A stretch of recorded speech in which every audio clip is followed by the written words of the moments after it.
بسم اللہ الرحمن الرحیم۔ السلام علیکم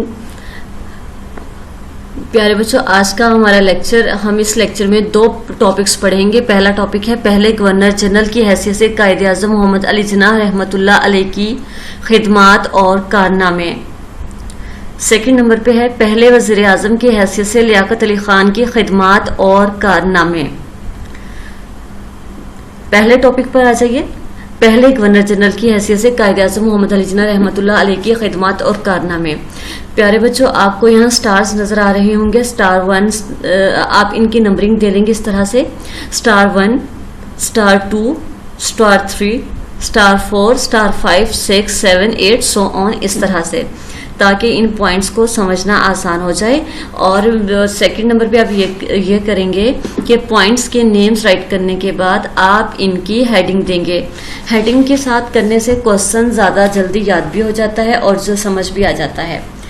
میں آپ کو بتاتی جاتی ہوں ان پوائنٹس کی ہیڈنگ، کہ ان کی ہیڈنگ کیسے بنے گی۔ آپ ساتھ کے ساتھ لکھتے جائیں، لیکن اگر نہیں لکھ پا رہے ساتھ کے ساتھ تو لیکچر جیسے ہی ختم ہوگا آخر میں آپ کو ان ہیڈنگز کی جو میں بک پہ آلریڈی لکھ چکی ہیں تصویر اس لیکچر کے ساتھ اٹیچ کرتی جائے گی، تو آپ وہاں سے دیکھ کر اپنی بک پہ اس کو رائٹ کر لیں گے۔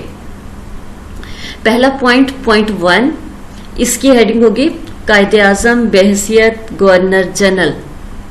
قائد اعظم بحیثیت گورنر جنرل۔ 14 اگست 1947 کو قائد اعظم نے گورنر جنرل کی حیثیت سے حلف اٹھایا۔ حلف اٹھانا بیسیکلی کہتے ہیں قسم اٹھانا، یعنی وعدہ کرنا۔ لیاقت علی خان پاکستان کے وزیر اعظم مقرر ہوئے۔ نوزائیدہ مملکت کا دستوری ڈھانچہ تیار نہیں تھا۔ 1935 کے ایکٹ میں مناسب تبدیلیاں کر کے ملک کا نظام اس کے تحت چلایا گیا۔ قائد اعظم محمد علی جناح 13 ماہ گورنر جنرل کی حیثیت سے زندہ رہے۔ اس مدت میں آپ نے اپنی بصیرت اور قائدانہ صلاحیتوں سے اہم قومی معاملات کو سلجھایا، جس سے پاکستان اپنے قدموں پر کھڑا ہو سکا۔ اس پوائنٹ میں بیسیکلی یہ کہا گیا ہے کہ پاکستان کے پہلے گورنر جنرل قائد اعظم محمد علی جناح تھے، جنہوں نے 14 اگست 1947 کو حلف اٹھایا، اور ان کے ساتھ ہی لیاقت علی خان نے ایز اے وزیر اعظم حلف اٹھایا۔ چونکہ نوزائیدہ مملکت تھی، نیا یہ ملک بنا تھا، نئے ملک کو اسٹیبلش کرنے کے لیے دستوری ڈھانچہ ہونا چاہیے تھا، لیکن ان کے پاس ابھی موجود نہیں تھا۔ چونکہ یہ چیز ابھی اس چیز کو سروائیو کرنا تھا، ابھی اس چیز کو ایگزسٹ کرنا تھا، تو انہوں نے یہ کیا کہ 1935 کا ہی جو ایکٹ تھا اسی کے اندر مناسب تبدیلیاں کر کے ملک کے نظام کو اس کے تحت چلانے کی کوشش کی۔ یہاں سے ایک شارٹ کوسچن یہ بن سکتا ہے کہ قائد اعظم محمد علی جناح کتنا عرصہ گورنر جنرل کی حیثیت سے رہے، تو قائد اعظم محمد علی جناح 13 ماہ گورنر جنرل کی حیثیت سے زندہ رہے۔ اس مدت میں آپ نے اپنی بصیرت اور قائدانہ صلاحیتوں سے اہم قومی معاملات کو سلجھایا۔ قائدانہ صلاحیتیں یعنی لیڈرشپ والی جو ان کے اندر ایبلٹیز ہیں ان کو، جس سے پاکستان اپنے قدموں پر کھڑا ہو سکا۔ سٹار نمبر 2 کا پوائنٹ 2 کنسیڈر کریں گے۔ اس کی ہیڈنگ دیں گے ابتدائی مشکلات۔ ابتدائی مشکلات۔ قائد اعظم محمد علی جناح کی قدور شخصیت نے آزادی کے بعد پیدا ہونے والے مشکلات کو احسن طریقے سے سلجھایا۔ ہندوؤں نے پاکستان کے لیے ہر طرح سے مشکلات پیدا کرنے کی کوشش کی، جن میں اثاثہ جات کی غیر مساوی تقسیم، مہاجرین کے آباد کاری کا مسئلہ اور ان کے ساتھ ناروا سلوک کے علاوہ انتظامی ریکارڈ کی بروقت نقل و حمل شامل تھی۔ ہندوؤں کے ان مشکلات پیدا کرنے کی وجہ کیا تھی؟ ہندو کسی بھی صورت یہ نہیں چاہتے تھے کہ پاکستان بنے، مسلمان ایک آزاد مملکت میں سانس لیں، اس لیے پہلے تو انہوں نے پاکستان بننے کے لیے جتنے وہ روڑے اٹکا سکتے تھے انہوں نے اٹکائے۔ پھر لیکن قائد اعظم چونکہ اپنی بات کے پکے تھے، انہوں نے ان کی انتھک محنت کے بعد جب پاکستان ہمارے وجود میں آیا تو پھر اس وقت انہوں نے کیا کیا، چونکہ برصغیر پاک و ہند میں اثاثہ جات ان لوگوں کے مشترکہ تھے تو انہوں نے جب ان کی تقسیم کی تو مسلمانوں کے ساتھ کوئی مساویانہ سلوک نہیں کیا، زیادہ اپنے پاس رکھے انہوں نے اثاثے اور مسلمانوں کو چند ایک دیے۔ مہاجرین کے بعد کا مسئلہ یہ تھا کہ چونکہ پاکستان بن چکا تھا، وہاں سے مسلمان جو ادھر مائگریٹ کر کے آ رہے تھے، مہاجرین بولتے ہیں، جو ایک جگہ سے دوسری جگہ جاتے ہیں، اس کو یعنی اللہ کی خاطر، اللہ کی رضا کی خاطر ایک جگہ سے دوسری جگہ جانا، انہیں مہاجرین بولتے ہیں۔ اور چونکہ مسلمانوں نے بھی جب پاکستان ہجرت کی تو ان کے پیچھے بھی یہی مقصد کار فرما تھا کہ وہ اپنے دین اور مذہب کی تبلیغ کے لیے ایک ایسی پلیٹ فارم ان کے پاس ہو جہاں وہ آزادانہ سانس لے سکیں، مذہبی اور معاشی سیاسی ہر طرح کی انہیں فضا میسر ہو۔ تو اتنے سارے ڈھیر سارے مہاجرین کو یہاں ایڈجسٹ کرنا، ان کے لیے بنیادی سہولیات انہیں مہیا کرنا، یہ ایک بہت بڑا مسئلہ تھا۔ ان کے ساتھ بھی ہندوؤں نے یہ بھی ایک مشکل ان کے لیے کھڑے کی کہ ان کے ساتھ ناروا سلوک کرنا یعنی بہت برا سلوک کرنا، اور انتظامی ریکارڈ کی بر وقت نقل و حمل شامل تھی۔ نیکسٹ پوائنٹ ہے پوائنٹ 3، اس کی ہیڈنگ بنے گی پاکستان کا دارالحکومت۔ قائد اعظم نے حالات کی نزاکت کو بھانپتے ہوئے فوری طور پر کراچی کو پاکستان کا دارالحکومت بنایا، چونکہ وہ بہت سینسٹیو پوائنٹ تھا، ٹائم تھا، وہ بہت اس وقت بہت رسپانسیبل ہونے کا مظاہرہ کرنا تھا۔ ابھی بھی پاکستان نیا بنا تھا، اس کی بنیادیں بھی مضبوط نہیں تھی۔ اس کی بنیادیں مضبوط کرنے کے لیے اس نازک مرحلے میں قائد اعظم محمد علی جناح نے کراچی کو پاکستان کا دارالحکومت بنایا۔ اور نیکسٹ پوائنٹ ہے پوائنٹ 4، اس کی آپ ہیڈنگ دے لیں گے ملازمین کو تلقین۔ قائد اعظم محمد علی جناح نے پاکستان کا سیکٹریٹ بنایا اور سرکاری ملازمین کو مکمل دیانتداری اور ایمانداری سے کام کرنے کی تلقین کی۔ پوائنٹ 5، افسران کی منتقلی۔ کیا لکھیں گے آپ؟ افسران کی منتقلی۔ آپ نے ہندوستان سے افسران کی منتقلی کے لیے خاص گاڑیاں چلوائیں۔ پوائنٹ 6 پہ آ جائیے، ہوائی کمپنی سے معاہدہ۔ کیا لکھیں گے آپ؟ ہوائی کمپنی سے معاہدہ۔ ہوائی کمپنی سے معاہدہ کیا جس سے سرکاری ملازمین کی نقل و حمل شروع ہوئی۔ نیکسٹ ہے انتظامی ڈھانچے کی بہتری کے لیے کمیٹی کا اجرا۔ انتظامی ڈھانچے کی بہتری کے لیے کمیٹی کا اجرا۔ انتظامی ڈھانچے کی بہتری کے لیے چودھری محمد علی کی سرکردگی میں کمیٹی بنائی۔ نیکسٹ پوائنٹ ہے سول سروسز کا اجرا۔ سول سروسز کا اجرا۔ آپ نے سول سروسز کا اجرا کیا اور سول سروس اکیڈمی بنائی، سول سروس جہاں ہر پیشے کی تعلیم دی جا سکتی ہو۔ آپ نے اکاؤنٹس اور فورن سروس کا آغاز بھی کیا۔ اس کی آپ ہیڈنگ دیں گے اکاؤنٹس اور فورن سروس۔ فورن سروس یعنی فورن بولتے ہیں آؤٹ آف کنٹری یعنی آؤٹ سائڈ، تو بیرونی ممالک کے ساتھ بھی ان سروسز کا انہوں نے آغاز کیا۔ نیکسٹ پوائنٹ ہے بری اور بحری افواج کے لیے بہتر سہولیات۔ بحری اور بری افواج کو بہتر حالات میں لانے کے لیے ہیڈ کوارٹر بنائے گئے۔ نیکسٹ پوائنٹ ہیڈنگ اسلحہ فیکٹری کا قیام۔ اسلحہ فیکٹری کا قیام بھی آپ کے دور میں ہوا۔ نیکسٹ پوائنٹ ہے خارجہ پالیسی، اس کی ہیڈنگ ہوگی قائد اعظم نے دوسرے مسائل کے ساتھ ساتھ خارجہ پالیسی کی طرف بھی خصوصی توجہ دی۔ ہمسائے ممالک اور دیگر بڑے ممالک کے ساتھ تعلقات کو استوار کیا، جو کہ ہماری خارجہ پالیسی کے بنیادی مقاصد میں شامل تھا۔ نیکسٹ پوائنٹ ہے ہیڈنگ بنے گی اقوام متحدہ میں رکنیت۔ اقوام متحدہ میں رکنیت۔ قائد اعظم کی مدبرانہ شخصیت کی بدولت ہی پاکستان اقوام متحدہ کا رکن بنا۔ نیکسٹ پوائنٹ تعلیمی کانفرنس۔ قیام پاکستان کے وقت جہاں بے شمار مسائل تھے، وہاں تعلیم کے میدان میں بھی کامیابی حاصل کرنا ضروری تھی۔ قائد اعظم نے اس مسئلے کی طرف خاص توجہ دی۔ آپ نے 1947 میں پہلی تعلیمی کانفرنس منعقد کرائی۔ آپ کی نظر میں تعلیم کا مقصد اخلاقیات کی تشکیل تھا۔ آپ کی خواہش تھی کہ پاکستان کا ہر شہری قوم کی بے لوث خدمت کرے۔ آپ نے نوجوانوں کے لیے سائنس اور ٹیکنالوجی کی تعلیم کو لازمی قرار دیا۔ اس پوائنٹ کو سمجھیے کہ پاکستان بننے کے فوراً بعد ہی آخر تعلیم کی اتنی ضرورت کیوں محسوس ہوئی۔ آپ نے پڑھا ہوگا پیچھے کہ جب سر سید احمد خان نے جب انہوں نے بھی تعلیم کے حوالے سے بہت ساری تحریک چلائی تھی، انہوں نے رسالے نکالے اس کے لیے، اسکول اور کالجز کا اجرا کیا، اور انہوں نے اس بات کی تلقین کی کہ مسلمان تعلیم حاصل کریں۔ کیا ریزن تھی اس کے پیچھے؟ اس کے پیچھے ریزن یہ تھی کہ پہلے ہندو لوگ مسلمان بچوں کو اپنی تعلیم دیتے تھے، ہندو ماترم، بندے ماترم کے ترانے پڑھائے جاتے تھے، ان کا ہی سلیبس پڑھایا جاتا تھا، مسلمانوں کا سلیبس بالکل نہیں پڑھایا جاتا تھا، جس کی وجہ سے مسلمان تعلیمی لحاظ میں سے بہت پیچھے چلے گئے تھے۔ اور جب انسان کے پاس تعلیم نہیں ہوتی تو اس کی اخلاقیات کی بھی تشکیل نہیں ہو پاتی۔ یہی وجہ تھی کہ قائد اعظم محمد علی جناح نے محسوس کیا کہ چونکہ پاکستان کو ابھی اپنی بنیادیں مضبوط کرنی ہیں، تو اپنی بنیادیں مضبوط کرنے کے لیے انہیں پڑھے لکھے شہری چاہیے، تو ان پڑھے لکھے شہریوں کو پیدا کرنے کے لیے قائد اعظم محمد علی جناح نے تعلیم کی طرف اتنی توجہ دی، اور انہوں نے سائنس اور ٹیکنالوجی کی تعلیم کو لازمی اس لیے قرار دیا کہ سائنس اور ٹیکنالوجی یہ دو فیلڈز ایسی ہیں کہ جس کے اندر انسان انٹر ہو کر کائنات کے ہر راز کو جاننے کی کوشش کر سکتا ہے۔ اور اس کو آپ اگر مذہب سے ریلیٹ کریں تو اس طرح سے بھی ہے، جیسا کہ پہلی وحی ہے اقرا بسم ربک الذی خلق، اقرا یعنی پڑھ اپنے رب کے نام سے، اور اس کے علاوہ ایک آیت بھی ہے جس کا مفہوم کچھ اس طرح سے ہے کہ زمین میں گھومو پھرو اور غور و فکر کرو۔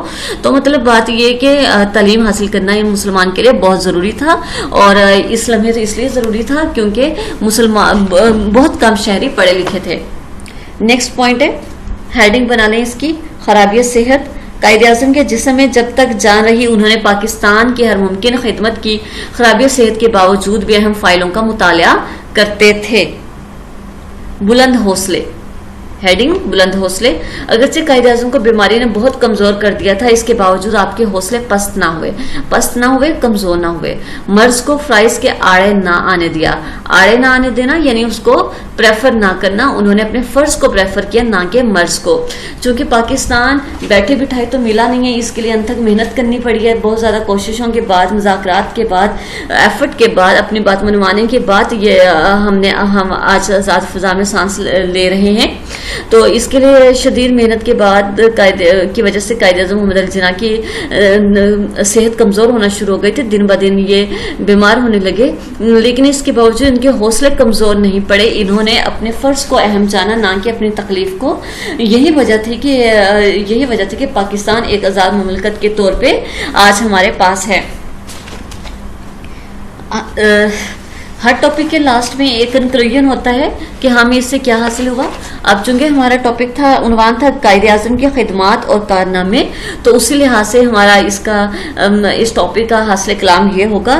ٹاپک کیا بنا لیں گے یہاں آپ ہیڈنگ، حاصل کلام، اور اس میں یہ لائن لکھی کہ اگر ہم یہ کہیں کہ قائد اعظم اپنے خون سے پاکستان کی آبیاری کی تو یہ بیجا نہ ہوگا۔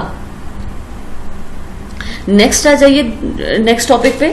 پہلے وزیر اعظم کی حیثیت سے لیاقت علی خان کی خدمات اور کارنامے۔ پیارے بچے اس کے اندر پوائنٹس بنے ہوئے 1 2 3 4 پوائنٹس بنے ہوئے ہیں، لیکن ان پوائنٹس کے اندر جیسا کہ پہلا پوائنٹ ہے تو اس پوائنٹ کو اٹھا کر اس کے اندر بہت ساری باتیں مرج کی گئی ہیں، تو یہ آپ کے لیے یاد کرنا مشکل تھا، تو اس کی آسانی کے لیے میں نے یوں کیا ہے کہ اسی ایک پوائنٹ کے اندر آپ کے لیے بہت سارے پوائنٹس بنا دیے ہیں تاکہ آپ ان کو ایزیلی یاد کر سکیں۔ فار ایگزامپل جیسے پہلا پوائنٹ ہے، آپ پھر نمبرنگ بھی اسی لحاظ سے دیں گے، جیسے نمبر 1 ہے، ہیڈنگ آپ کی بنے گی قائد اعظم کے دست راست۔ دست بولتے ہیں ہاتھ کو، راست بولتے ہیں سیدھا، یعنی سیدھا ہاتھ، مراد اس کی یہ کہ ساتھ دینے والے، ساتھ نبھانے والے دوست، مشکل وقت میں ساتھ کھڑے ہونے والے۔ ہیڈنگ دے لیجیے اس کی قائد اعظم کے دست راست۔ پاکستان کے پہلے وزیر اعظم لیاقت علی خان محمد علی جناح کے دست راست تھے۔ یہاں پر یہ ہیڈنگ بھی ختم اور اس کی ڈیٹیل بھی ختم۔ نمبر 2 پہ جو ہیڈنگ آئے گی وہ ہے مہاجرین کی آبادکاری۔ مہاجرین کی آبادکاری، اس میں آئے گا پنجاب میں داخل ہونے والے مہاجرین کے سیلاب کو سنبھالنا بہت مشکل مسئلہ تھا۔ قائد اعظم رحمۃ اللہ علیہ کی ہدایت پر آپ نے پنجاب مہاجر کونسل کے چیئرمین کی حیثیت سے مہاجرین کی آبادکاری اور انہیں ضروریات زندگی کی فراہمی کے کام کی نگرانی کی۔ کیا نگرانی کی یہاں تک. اب چونکہ بیٹے ہر مسلمان کی خواہش تھی کہ وہ سیف رہیں، اس لیے انہوں نے پاکستان کی طرف ہجرت کرنا شروع کیا. وہ چونکہ تعداد میں بہت زیادہ تھے، اتنے سارے لوگوں کو ایک جگہ پہ سنبھالنا بہت مشکل تھا، تو اس کے لیے انہوں نے وزیر اعظم لیاقت علی خان نے بہت ایفرٹ کی ان مہاجرین کو وہاں ایڈجسٹ کرنے میں، ان کو بنیادی سہولیات، ضروریات زندگی فراہم کرنے کے لیے. یہاں سے بنے گا نیکسٹ پوائنٹ، ہیڈنگ دیں گے اس کی قتل عام رکوانے کی اپیل. قتل عام رکوانے کی اپیل. قیام پاکستان کے بعد پاکستان میں بھارت سے سخت نفرت کے باعث ہندو مسلم فسادات معمول بن چکے تھے. دوبارہ سنیں اسے، قیام پاکستان کے بعد بھارت میں مسلمانوں سے سخت نفرت. اب یہ نفرت کی وجہ کیا تھی؟ نفرت کیوں تھی؟ کیونکہ وہ لوگ، ہندو لوگ نہیں چاہتے تھے کہ مسلمان علیحدہ ملک حاصل کریں. چونکہ اب پاکستان بن چکا تھا تو انہیں شدید قسم کی نفرت پیدا ہو گئی تو ان کے دل میں، وہ جہاں کہیں مسلمانوں کو دیکھتے تھے ان کا قتل کر دیتے تھے. اس طرح کے فسادات کو دیکھتے ہوئے آپ نے پنجاب میں مسلمانوں کا قتل عام رکوانے کے لیے پنڈت جواہر لال نہرو کے ساتھ، آپ پچھلے ٹاپکس میں پڑھ چکے ہیں کہ جواہر لال نہرو کون تھا. یہ ہندوؤں کا اس وقت وزیر اعظم تھا. اس کے ساتھ سرحدی علاقوں کا دورہ کیا اور انسانی خون بہانے کی مکروہ حرکت سے باز رہنے کی اپیل کی. نیکسٹ پوائنٹ، ہیڈنگ دے لیجیے اس کی، ملکی امور ملکی سرگرمیاں. ملکی امور ملکی سرگرمیاں. انتظامی ڈھانچے کی تشکیل، معاشی زندگی کی بحالی، بجٹ کی تیاری، کشمیر کی جنگ. داخلی انتشار پر کنٹرول. انتشار کہتے ہیں پھیلاؤ، منتشر ہونا. بھارت کی سازشوں کے خلاف دفاع سمیت تمام درپیش مسائل میں قائد اعظم محمد علی جناح نے قائد اعظم رحمۃ اللہ علیہ قوم اور حکومت کی رہنمائی کرتے تھے، لیکن ان کے فیصلوں کو عملی جامہ پہنانے کی ذمہ داری کن کی تھی؟ وہ وزیر اعظم لیاقت علی خان پر ہی عائد ہوتی تھی. عملی جامہ پہنانا یعنی انہیں پایہ تکمیل تک پہنچانا، انہیں مکمل کرنا. نیکسٹ پوائنٹ کی ہیڈنگ دیجیے، حقیقی ترجمان. اب یہاں آپ نے غور کیا ہوگا کہ اس ٹاپک کے اکارڈنگ، بک کے اکارڈنگ اس ٹاپک میں یہ ہیڈنگ نمبر 2 ہے، جبکہ ہماری ہیڈنگ نمبر 5 بن رہی ہے یہاں پر. تو یہاں بنے گی ہیڈنگ حقیقی ترجمان. قائد اعظم رحمۃ اللہ علیہ کی وفات کے بعد جب قوم کے حوصلے پست ہو رہے تھے، کمزور ہو رہے تھے اور بھارتی قیادت پاکستان کے خلاف مسلسل سازشیں کر رہی تھی، تو ایسے حالات میں آپ ہی قوم کے ترجمان اور قائد تھے. ترجمان یعنی ان کو لیڈ کرنے والے، ان کی ترجمانی کرنے والے، ان کو ریپرزینٹ کرنے والے اور ان کے leader Liaquat Ali Khan. Next point اس کی ہیڈنگ بنا لیں آپ، پاکستانی مصنوعات کا فروغ. پاکستانی مصنوعات کا فروغ. لیاقت علی خان کے عہد حکومت میں معاشی ترقی کے لیے بھرپور جدوجہد شروع کی گئی. عوام کو پاکستانی مصنوعات کے فروغ کی ترغیب دی گئی. نیکسٹ ہیڈنگ، قرارداد مقاصد کی منظوری اور آئین کی تیاری. آپ نے 1949 میں اسمبلی سے قرارداد مقاصد منظور کروائی اور نئے آئین کی تیاری کے سلسلے میں بنیادی اصولوں کی کمیٹی بنائی. اسی پوائنٹ میں ہم نیکسٹ ہیڈنگ بنائیں گے اور نیکسٹ ہی پوائنٹ بنائیں گے، پاک امریکہ تعلقات. کیا لکھیں گے آپ؟ پاک امریکہ تعلقات. آپ نے 1950 میں امریکہ کا دورہ کیا اور اپنی تقریروں میں امریکہ کے عوام اور قائدین کو قیام پاکستان کے پس منظر سے آگاہ کیا، باخبر کیا. آپ نے امریکی قیادت کو پاکستان کی دفاعی ضروریات پوری کرنے پر آمادہ کرنے کی بھرپور کوشش کی. آمادہ کرنا، راضی کرنا، پوری. نیکسٹ ہیڈنگ دیجیے، اسلامی ممالک کے ساتھ تعلقات. لیاقت علی خان کی خارجہ پالیسی میں اسلامی ممالک کے ساتھ خوشگوار تعلقات قائم کرنے کو بنیادی حیثیت حاصل تھی. شاہ ایران نے پاکستان کا دورہ کیا تو دونوں رہنماؤں نے مشترکہ پالیسی اختیار کرنے کے لیے مذاکرات کیے. 1951 کے وسط میں جب بھارتی فوجیں پاکستان سرحد پر جمع ہوئی تو ملک میں غیر یقینی صورتحال پیدا ہو گئی. آپ نے قوم کا حوصلہ بلند کرنے اور اس خطرے سے آگاہ کرنے کے لیے ملک گیر دورہ کیا. ملک گیر پورے ملک کا. نیکسٹ ہے وفات. 16 اکتوبر 1951 کو راولپنڈی کے کمپنی باغ میں آپ کو اس وقت گولی مار کر شہید کر دیا گیا جب آپ ابھی خطاب کے لیے کھڑے ہی ہوئے تھے اور ان کی زبان پر آخری الفاظ یہ تھے یا اللہ پاکستان کی حفاظت فرما. ہیڈنگ یہاں دے لیجئے خطاب کہ قائد اعظم محمد علی جناح کو لیاقت علی خان کو قوم کی طرف سے کیا خطاب ملا تھا, تو وہ خطاب تھا قائد ملت. انہیں کیا خراج تحسین پیش کیا گیا تھا؟ انہیں یہ خراج تحسین پیش کیا گیا تھا کہ کمپنی باغ کو, چونکہ انہیں کمپنی باغ میں ہی گولی مار کر شہید کر دیا گیا تھا, تو کمپنی باغ کو انہی کے نام سے منسوب کرتے ہوئے لیاقت باغ کا نام دے دیا گیا تاکہ ان کی ہمیشہ ملی خدمات کا اعتراف ہوتا رہے, ذہن میں رہیں. لاسٹ والی ہیڈنگ مدفن. آپ کو کہاں دفن کیا گیا؟ آپ رحمت اللہ علیہ کو قائد اعظم کے مزار کے احاطہ میں دفن کیا گیا. یہ تھا ہمارا ٹاپک. ایک دفعہ پھر سے ہم دیکھ لیتے ہیں ہم نے کیا پڑھا. ہم نے 2 ٹاپکس پڑھے. پہلے گورنر جنرل کی حیثیت سے قائد اعظم محمد علی جناح کی خدمات اور کارنامے, اور دوسرا ٹاپک تھا پہلے وزیر اعظم کی حیثیت سے لیاقت علی خان کی خدمات اور کارنامے. اس میں پوائنٹس تھے. پوائنٹس کو ہم نے ہیڈنگز کے ساتھ کیا. ہیڈنگ سے ایک دفعہ میں پھر سے بول دیتی ہوں. پوائنٹ 1 ہیڈنگ قائد اعظم کے گورنر جنرل کی حیثیت, قائد اعظم بحیثیت گورنر جنرل. ہیڈنگ نمبر 2 ابتدائی مشکلات. ہیڈنگ نمبر 3 پاکستان کا دارالحکومت. ہیڈنگ نمبر 4 ملازمین کو تلقین. ہیڈنگ نمبر 5 افسران کی منتقلی. ہیڈنگ نمبر 6 ہوائی کمپنی سے معاہدہ. ہیڈنگ نمبر 7 انتظامی ڈھانچے کی بہتری کے لیے کمیٹی کا اجرا. ہیڈنگ نمبر 8 سول سروسز کا اجرا. ہیڈنگ نمبر 9 اکاؤنٹس اور فورن سروسز کا آغاز. ہیڈنگ نمبر 10 بحری اور بری افواج کی بہتری, یا یوں بھی بن سکتا ہے بحری اور بری افواج کے لیے سہولیات. ہیڈنگ نمبر 11 اسلحہ فیکٹری کا قیام. ہیڈنگ نمبر 12 خارجہ پالیسی. ہیڈنگ نمبر 13 تعلیمی کانفرنس. ہیڈنگ نمبر 14 خرابی صحت. 15 بلند حوصلے. 16 حاصل کلام. نیکسٹ اس میں آ جائیے. ہیڈنگ نمبر 1 قائد اعظم کے دستے راست. ہیڈنگ نمبر 2 مہاجرین کی آباد کاری. ہیڈنگ نمبر 3 قتل عام رکوانے کی اپیل. ہیڈنگ نمبر 4 ملکی امور اور ملکی سرگرمیاں. ہیڈنگ نمبر 5 حقیقی ترجمان. ہیڈنگ نمبر 6 پاکستان کی مصنوعات کا فروغ. ہیڈنگ نمبر 7 قرارداد مقاصد کی منظوری اور آئین کی تیاری. ہیڈنگ نمبر 8 پاک امریکہ تعلقات.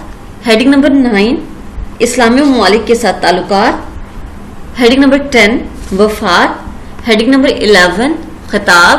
ہیڈنگ نمبر 12 خراج تحسین. اور ہیڈنگ نمبر 13 مدفن. بچوں پی ایس ٹی کے پیپر میں عموماً 80% جو حصہ آپ کا شامل ہوتا ہے وہ آپ کے مشقی سوالات سے ہوتا ہے, لیکن جو 20 to 30% ہے اس میں سے آنے والے سوالات میں سے یہ 2 کوسچن امپورٹنٹ ہیں. ایکسرسائز میں موجود نہیں ہے لیکن اس لحاظ سے یہ اہم ہے, تو اس لیے آپ ان کو اچھے سے یاد کریں گے. لکھنے کا کام اس میں نہیں ہے لیکن آپ کا اس میں لرننگ ورک ہوگا, تو آپ ان دونوں پوائنٹس کو لرن کر لیں گے. دونوں ٹاپکس کو جو بات سمجھ میں نہ آئی وہ دوبارہ مجھ سے پوچھ لیں گے. کمنٹس میں بھی آپ پوچھ سکتے ہیں, آپ واٹس ایپ گروپ میں بھی پوچھ سکتے ہیں. پھر ملتے ہیں نیکسٹ لیکچر میں. تب تک کے لیے اپنا خیال رکھیے. اللہ حافظ.